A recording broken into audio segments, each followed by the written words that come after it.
मुअज़्ज़ज़ दोस्तों, मैं हूँ Maria Tahir and again welcome to my YouTube channel MT world facts. जुल्म और सफाकी में शोहरत पाने वाले हुक्मरान बादशाहों की दिलचस्प और दर्दनाक दास्तानें।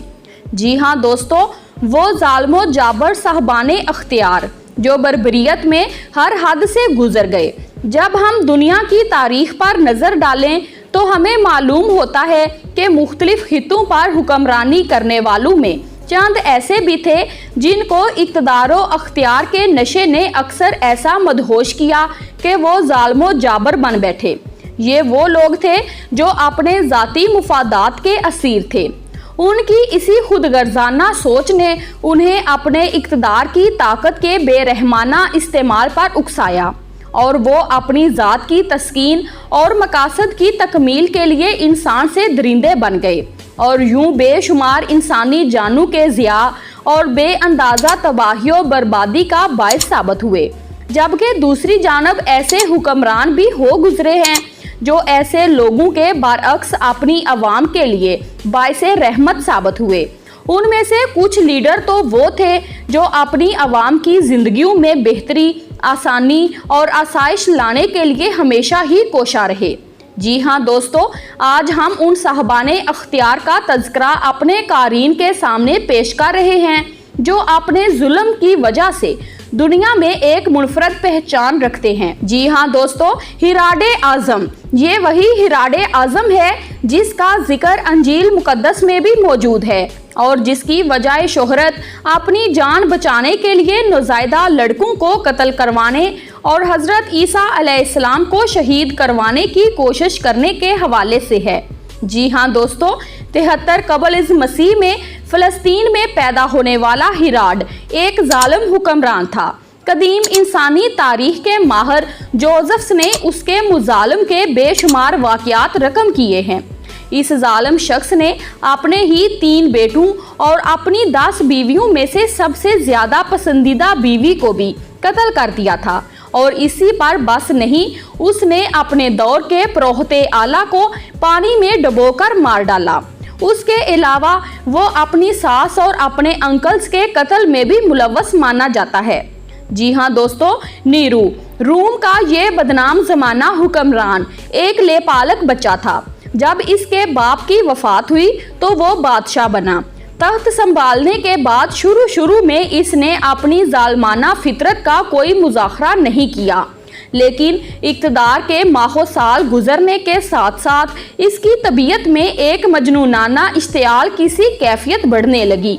सबसे पहले इसने अपनी माँ एग्रिपीना द यंगर को कत्ल किया। बाद अज़ां कुछ अरसे बाद ही इसने अपनी दोनों बीवियों को भी बारी बारी कत्ल कर दिया। आहिस्ता आहिस्ता नौबत यहाँ तक जा पहुँची कि उसने पूरे रूम को आग लगाने का मंसूबा बनाया ताकि वो पुराने शहर की जगह पर एक नया शहर बना सके।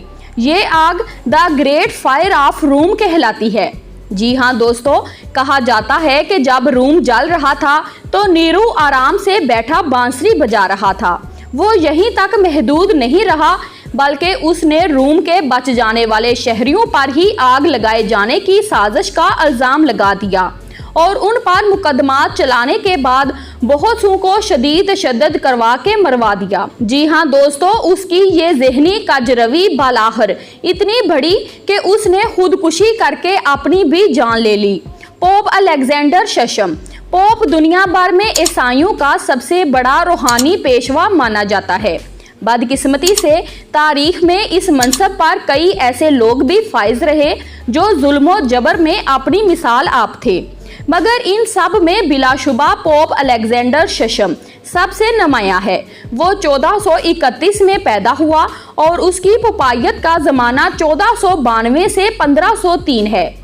वो ईसाइयत के अदम तशद्दुद और रवादारी के असूलों पर किसी तरह भी पूरा नहीं उतरता था, बल्कि वो अपने नजरियात के एतबार से इंतहाई सेकुलर था। उसने अपने मर्तबे की ताकत को अपने लालच पूरे करने के लिए बेदर्दी से इस्तेमाल किया।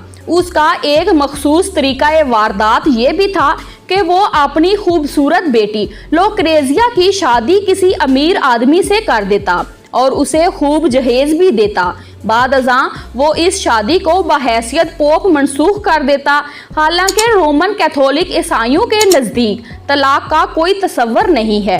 پھر کچھ عرصے بعد وہ اپنی بیٹی کو دوبارہ کسی امیر آدمی سے بیاہ دیتا۔ وہ تقریبات منعقد کرنے کا بھی بہت شوقین تھا، رقص و سرور اور رنگ رلیوں سے بھرپور۔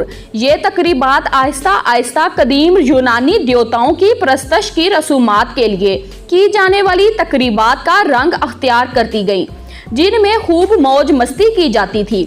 انہی تقریبات میں شریک ہونے والے امراء کی ناجائز دولت کو وہ اپنے اختیارات کے تحت ضبط کر کے اپنی پرتعیش زندگی کے لیے استعمال میں لاتا۔ جی ہاں دوستو، اس پوپ کا انجام بھی بالآخر عبرتناک ہوا اور اس کو دھوکے سے زہر دے کر قتل کر دیا گیا۔ کیلیگولا، یہ لفظ کیلیگولا بنیادی طور پر بے رحمی، جنون، پاگل پن اور شیطانیت کا مترادف ہے۔ کیلیگولا نامی یہ رومی بادشاہ انتہائی خود پسند تھا اور اس نے خدائی کا دعویٰ بھی کیا تھا۔ یہ شخص کسی بھی معاملے میں محض شک کی بنیاد پر کسی کو بھی قتل کر دیا کرتا تھا۔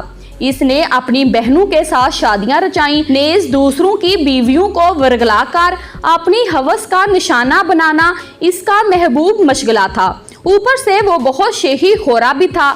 اس کا زمانہ 37 تا 41 بعد از مسیح کا ہے۔ اس کا سلسلہ نسب عظیم رومی بادشاہوں سے ملتا ہے۔ یہ اپنا خزانہ قیمتی اور شاہانہ چیزوں پر خرچ کر دیتا، جبکہ اس کی رعایا ننگو بھوک سے مر رہی ہوتی تھی۔ یہ اتنا بے رحم تھا کہ رات کے کھانے کے دوران کسی زندہ انسان کو آرے سے چیرتے ہوئے دیکھنا اس کی بہترین تفریح تھی۔ اس بادشاہ کی مطلق العنانی کا یہ عالم تھا کہ اس نے اپنے گھوڑے کو سینیٹر نامزد کر دیا تھا۔ ایک جنگ کے دوران اس نے اپنی ساری فوج کو سمندر میں جھونک دیا۔ جی ہاں دوستو، یاد رہے کہ یہ نام نہاد جنگ ایک یونانی دیوتا نیپچون کے خلاف لڑی جا رہی تھی۔ کنگ جان کو بآسانی انگلستان کی تاریخ کا سب سے زیادہ ظالم بادشاہ کہا جا سکتا ہے۔ یہ 24 دسمبر 1166 کو پیدا ہوا اور 19 اکتوبر 1216 کو وفات پائی۔ وہ 1199 سے لے کر اپنے انتقال تک تخت نشین رہا۔ بادشاہت کے حصول کے لیے اس نے اپنے ہی بھائی کے خلاف فرانس کے بادشاہ کے ساتھ مل کر سازش کی۔ جب اس کے مخالفین نے اس کے راستے میں رکاوٹیں ڈالنے کی کوشش کی تو اس نے انہیں قلعے میں قید کروا کر بھوکا پیاسا مار دیا۔ جی ہاں دوستو، اس نے بادشاہ بننے کے بعد ایک بہت بڑی بری و بحری فوج تشکیل دی اور اس کے اخراجات کو پورا کرنے کے لیے عوام پر بھاری محصولات عائد کیے، معززین کی جائیدادیں ضبط کر لیں اور امراء کو قید میں ڈال کر ان پر تشدد کے ذریعے ان کی دولت ہتھیا لی۔ بالآخر 1216 میں وہ پیچش کے مرض میں مبتلا ہو کر دنیا سے گزر گیا۔ جی ہاں دوستو، ویڈیو پسند آئی ہے تو لائک کر دیں اور اگر چینل پر پہلی بار آئے ہیں تو جلدی سے چینل کو سبسکرائب کریں۔ تھینکس۔